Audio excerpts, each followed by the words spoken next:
हम स्वागत करते हैं। जय हिंद दोस्तों। आज social democratic party of India की तरफ से पूना में एक प्रेस कॉन्फ्रेंस रखी गई है। अभी हाल ही में जो नागपुर में जो फसाद हुए हैं उसके ताल्लुक से ये प्रेस कॉन्फ्रेंस यहाँ पर रखी गई है। हमारे प्रदेश अध्यक्ष जो है अजहर तांबोली साहब आपको संबोधित करेंगे।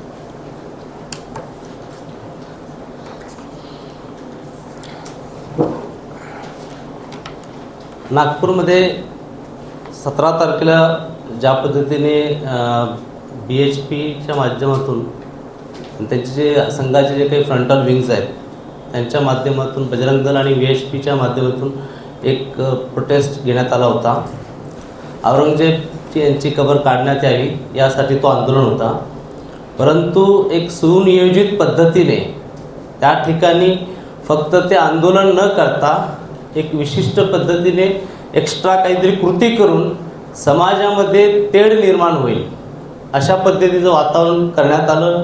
आणि आपण पाहत आहोत की त्यानंतर ज्या पद्धतीने हिंसाचार उफाळला आणि आज ज्या पद्धतीने सत्ताधारी पक्ष एकतर्फी कारवाई करत फक्त मुस्लिम तरुणांची धरपकड करत आहे व त्याच पद्धतीने आपण जर पाहिलं की ते दंगल होण्याच्या अगोदर किंवा ते जे हिंसाचार आहे त्याच्या 15 तारखेलाच नितीन गडकरी यांचं एक वक्तव्य आलं होतं आणि खास करून ते प्रसारमाध्यम सोशल मीडियावरती फार मोठ्या प्रमाणात गाजलं होतं की मुस्लिम समाजाला शैक्षणिक व त्याचप्रमाणे विकास आणि कल्याणाच्या दृष्टिकोनातून पावले उचलायला पाहिजेत आणि एक पॉझिटिव्ह आणि एक सेन्सिबल असं ते काही त्यांनी वक्तव्य केलं होतं आणि त्याला फार मोठा रिस्पॉन्स पण आला होता।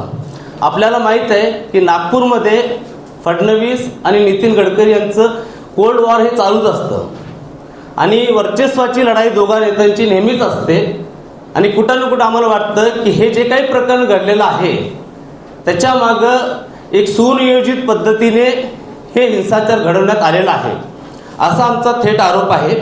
या दोघांच्या रसाखसीमध्ये मुस्लिम तरुणांचा बळी देण्यात येत आहे आणि हे जे काही कृत्य घडलेलं आहे ते स्पष्ट आहे की विधानसभाच्या पटलावरती देवेंद्र फडणवीस एकदम स्पष्टपणे खोटं बोलत आहेत।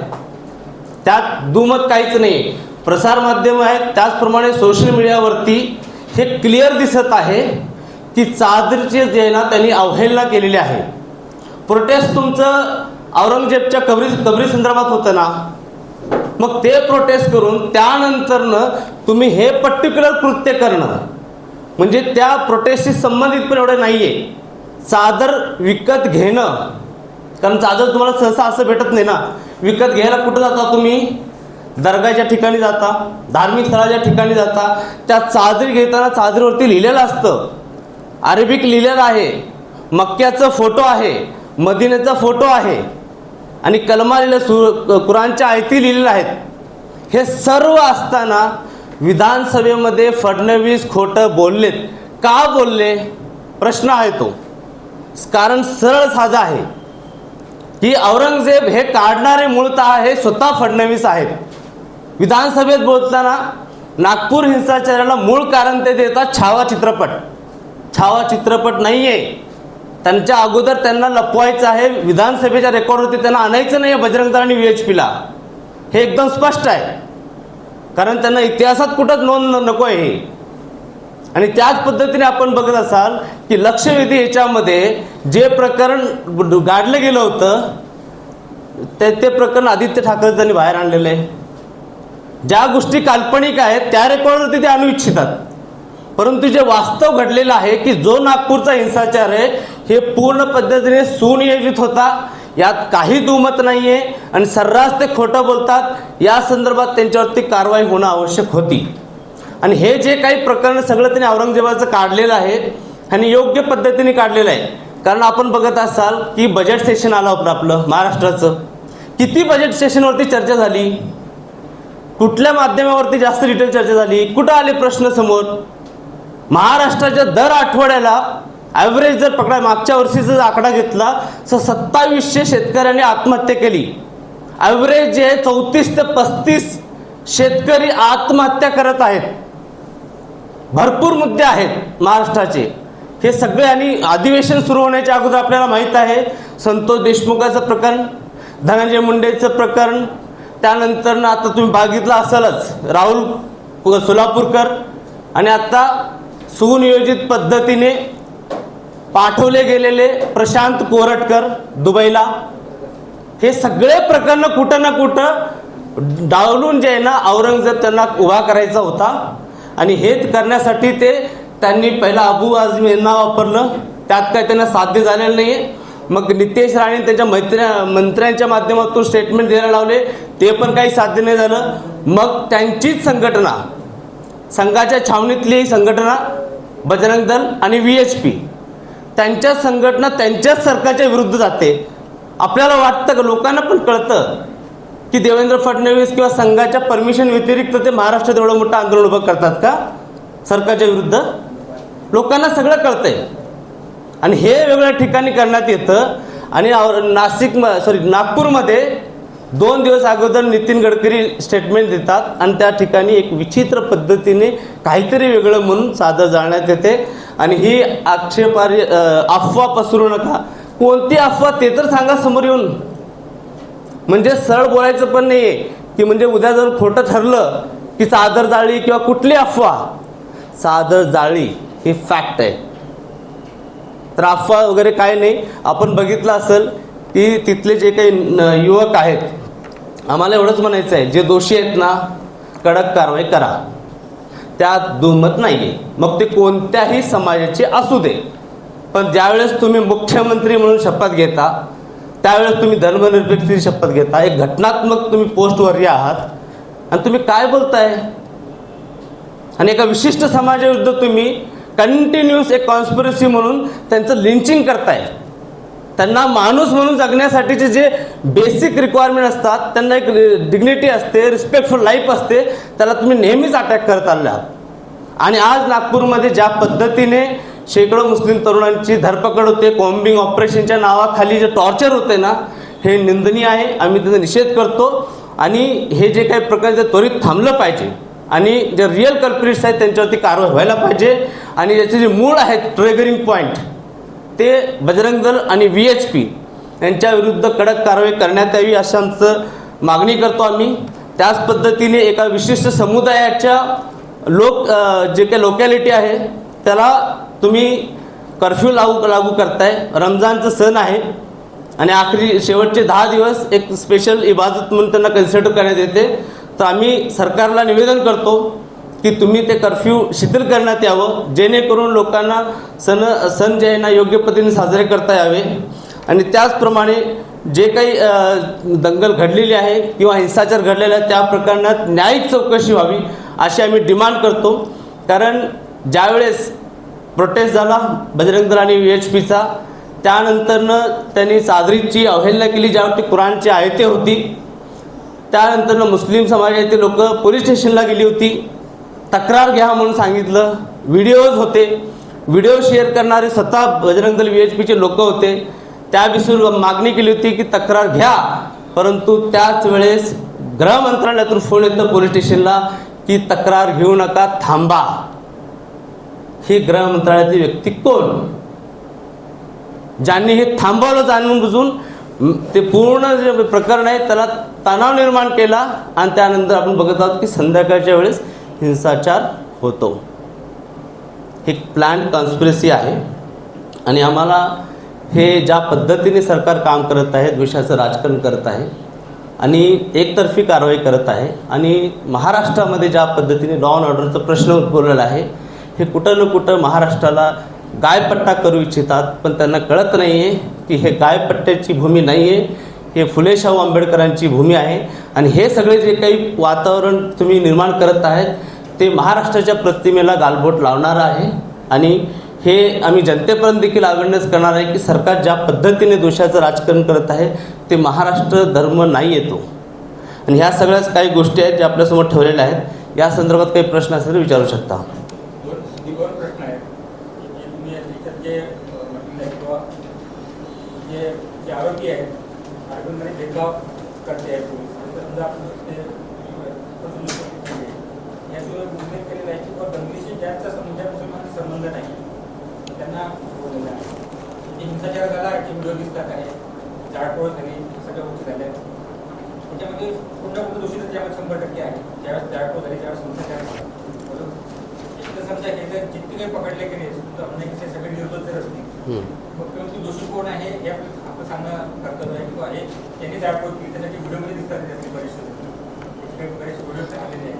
आणि जर काय सगळं हे तुमचं आता हे पत्रकार परिषद तुमचे हे सगळी मागणी आहे हे सगळे जर त्या काळामध्ये मंजूर झाले नाही तर त्यानंतर तुमची भूमिका काय असणार आहे पुढच्या? ओके. हां नाही नाही हे पुण्याच आहे. आमची social democratic party of India हे राज्यस्तरावरती काम करते, राजकीय पक्ष आहे. नाही कारण आमचे कार्यकर्त्यांनी टीम पाठवली होती आणि जी बेसिक इन्क्वायरी हे केली होती तर काही पोलीस अधिकाऱ्यांनी नाव न सांगण्याच्या ह्याच्यावरती ती माहिती दिली होती की कशा पद्धतीने कारवाई करण्यास रोखण्यात आलं. ती जर कारवाई झाली असती तर लोक जमले नसते तर संध्याकाळी हिंसाचार होण्याचा प्रश्नच होत नव्हता. यापूर्वी सर्वोच्च न्यायालयाने महाराष्ट्र सरकारला एकदम कडव्या शब्दामध्ये निंदा केली होती. महाराष्ट्र सरकार नपुसक आहे हेट स्पीचेस आणि हेट क्राईमला डील करण्यासाठी. सो मोठं ॲक्शन घ्या म्हणून सांगण्यात आलं होतं, तरी देखील पोलिसांच्या समोर चादरीची अवहेलना करण्यात आली, पायदळी तुडवण्यात आलं, जाळण्याचा प्रयत्न करण्यात आला. हे खरंच का हेट स्पीच नव्हतं, हेट क्राईम नव्हतं का? पोलिसांना दिसत होतं. त्यानंतर पण एक मुस्लिम समुदायाची लोक तिथं जातात, डिमांड करतात, तरी देखील तुम्हाला कळत नाही आहे दाखल करून घेणं. थांबवलं कोणी आणि कशासाठी थांबवलं हे आपल्याला कळतं आहे. आणि ते अधिकारी किंवा जे मंत्री कोण होते ज्यांनी पोलीस अधिकाऱ्यांना संपर्क साधून दाखल करून घेऊ नये म्हणून सांगितलेलं आहे, त्याचा तपास होणं आवश्यक आहे. संबंधित पोलीस स्टेशन आणि त्याच्या DCP रँकपर्यंतचं CDR पुढं येणं महत्त्वाचं आहे. आणि त्या अधिकाऱ्यांची चौकशी व्हायला पाहिजे की ही दंगल घडवण्याचा प्रयत्न कुणी केला, कोणत्या मंत्र्यांनी केला आणि कोणत्या अधिकाऱ्यांनी केला. आपला प्रश्न जो होता, भरपूर व्हिडिओ समोर आलेले आहेत. नो डाऊट आमचं हेच म्हणणं आहे की कोणीही शांतता भंग करण्यासाठी जर प्रयत्न करत असेल महाराष्ट्रातली तर त्यांच्यावरती कडक कारवाई करण्यात यावी.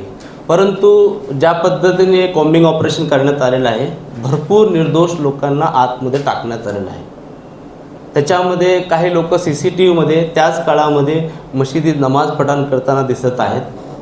पूर्ण 2 तास कंटिन्यू ज्या हिंसाचाराचं वेळ होतं तशा लोकांना देखील टाकण्यात आलेलं आहे. आतमध्ये उचलून सरळ टाकण्याचे प्रकार घडलेले आहेत. आम्हाला एवढंच म्हणायचं आहे, तुम्ही CCTV बघा, त्याप्रमाणे कारवाई करा. परंतु विचार करण्यासारखी गोष्ट अशी आहे, एका ठिकाणी तुम्ही शेकडो लोकांना आत टाकण्याची प्लॅनिंग करताय, कारवाई करताय आणि दुसरीकडं कॉम्बिंग ऑपरेशन करताय आणि 8 लोकांना एस्कॉट टाईपमध्ये एकदम फॅसिलिटेट करून मध्ये रेड कार्पेट टाकल्यासारखं बाजूला इकडं पोलीस अधिकारी सगळे ठेवून एकदम डिग्निटी कोणीतरी येते त्या पद्धतीने त्यांना गाडीमध्ये बसवण्यात येतं पोलिसांच्या. त्यांना धक्का देखील लागण्यात येत नाही. दुसरीकडे असे पण व्हिडिओ आहेत ज्या ठिकाणी अल्पवयीन मुलांना कॉलर धरून तुम्ही पार एकदम घासत त्यांना तुम्ही पोलीस व्हॅनमध्ये बसवताय. ही लोकांना कळतंय. वाजपेयींनी सांगितलं होतं ना, राजधर्म. ज्यावेळेस तुम्ही धर्मनिरपेक्ष शपथ घेताय ना त्यावेळेस हे कळायला पाहिजे, दिसायला पाहिजे. तुम्ही काय लपवणार. तुमची हे जे काही कृष्णकृत्य आहेत ना ते सगळं इतिहासात नोंदवणार आहे. आणि ह्याच्यामध्ये भरपूर निर्दोष लोक आहेत. फक्त 8 आरोपी नाहीत. प्रामाणिकपणा होऊ दे. पण सांगितलं ना हे घडवायचंच होतं, त्यामुळे हे सगळ्या गोष्टी आहेत. आणि एवढंच काय IT सेलवाले दाखवत आहेत की जोपर्यंत देवाभाऊ आहेत तोपर्यंत 10 मिनिटात बेल तुम्हाला भेटणार. तुम्ही काही करा. म्हणजे तुम्ही महाराष्ट्र पेटवण्यासाठी ह्यांना तुम्ही मोटिवेट करताय, एक सिग्नल पाठवताय तुम्ही आणि गेलेलं आहे. तुम्ही ट्विटर बघा, फेसबुक बघा, त्याच्यावरती हे होतंय देवाभाऊमुळं VHPच्या लोकांना पोलिसांनी धक्का देखील लावला नाही, हात देखील लावला नाही आणि 10 मिनिटात बेल. काय सिग्नल देताय तुम्ही? म्हणजे झुंडशाही निर्माण करताय, गुंडगिरीला तुम्ही हे करताय. हे विचार करण्याची गोष्ट आहे आणि हे निंदनीय आहे की देवेंद्र फडणवीस गृहमंत्रालय आहे त्यांच्याकडून हे कमीत कमी अपेक्षा नाही आहे. कुणाचे प्रश्न आहेत अजून? हिंदीमध्ये आवश्यक आहे.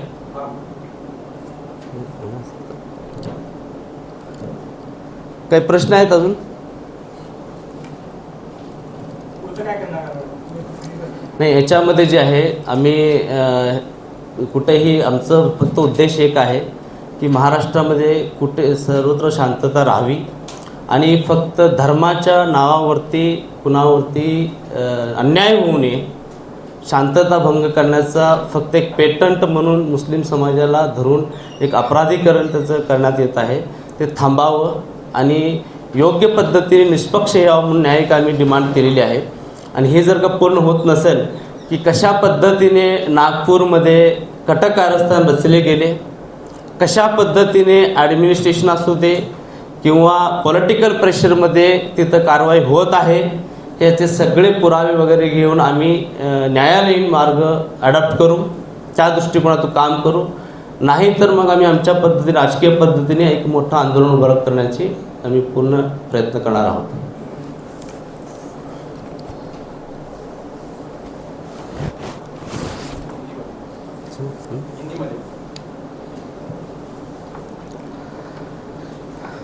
नागपुर में आप जानते हैं कि किस तरीके से हिंसाचार हुआ. उस हिंसाचार के पीछे एक साजिश के तहत में सब कुछ हुआ है. आज सत्ता में बैठे हुए जो पक्ष है, भाजपा है, वो हिंदुत्ववादी गुंडों को प्रोटेक्ट करते हुए एक मुस्लिम समाज के जो नौजवान हैं उन लोगों को एक तरफा कार्रवाई के तहत में, कॉम्बिंग ऑपरेशन के तहत में उन पे केसेस दर्ज कर रही है. शायद ही अजमल कसाब पे इतने सेक्शन नहीं लगे होंगे जितने सेक्शंस वहाँ के अल्पवयीन मुस्लिम युवकों पे और दीगर लोगों पे लगाए गए हैं. 97 सेक्शन से 7 एक्ट के तहत में कार्रवाई की गई है और ये पूरी कार्रवाई जो है एक तरफा नज़र आ रही है.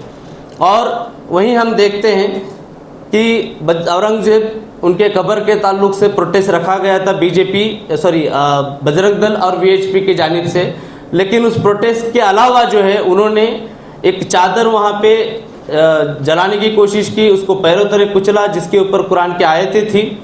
और उसके बाद में मुस्लिम समुदाय के कुछ लोग पुलिस के पास अप्रोच हुए थे, लेकिन पुलिस ने वहाँ पे कंप्लेंट नहीं ली. और उसी वक्त में हमको पुलिस के सोर्सेज से और दीगर कुछ सोर्सेज से जहाँ से पता चला कि उस वक्त में कंप्लेंट दाखिल करके नहीं लेने के लिए एक मंत्री का फ़ोन आया था, ऑफिसर का मंत्रालय से भी फ़ोन आया था, कंप्लेंट नहीं लेना है. आपने देखा वो कंप्लेंट नहीं ली गई. उसके बाद में शाम में हिंसाचार होता है और उसके बाद जो है हम देखते हैं कि बहुत सारे वीडियोज़ हैं जहाँ पे फसादी लोग दिखते हैं, लेकिन सिर्फ चंद एक विशिष्ट समुदाय के खिलाफ में सख्त कार्रवाई की जाती है. लेकिन ये फसाद की जो जड़ है उस जड़ को नज़रअंदाज किया गया.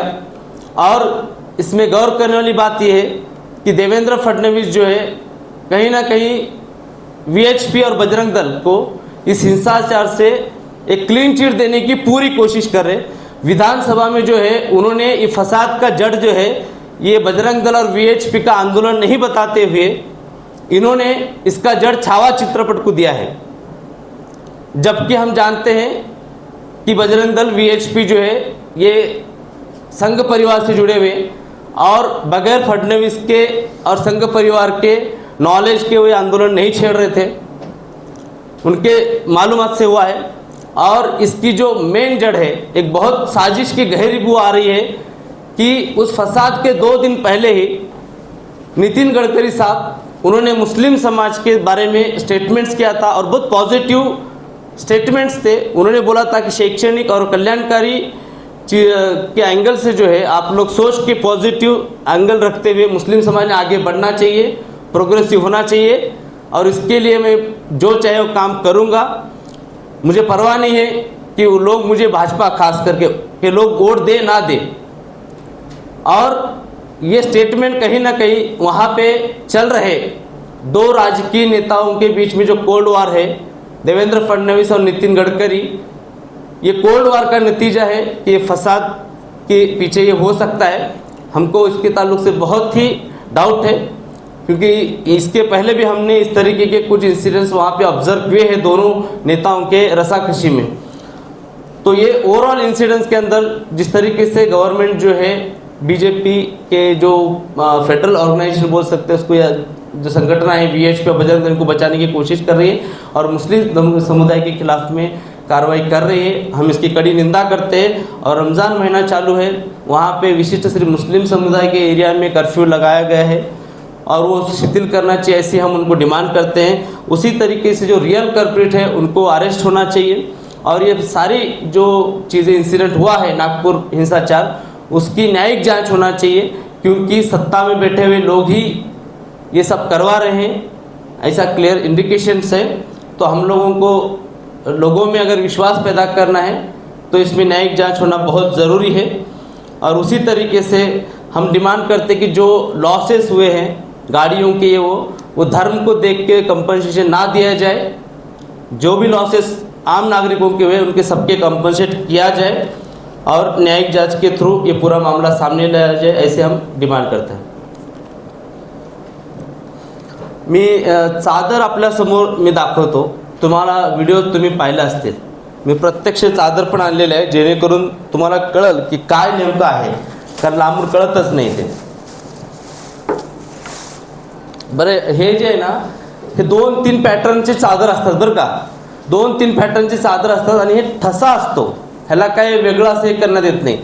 ह्याच्यामध्ये जर तुम्ही बघितलात पुरा फुल करो,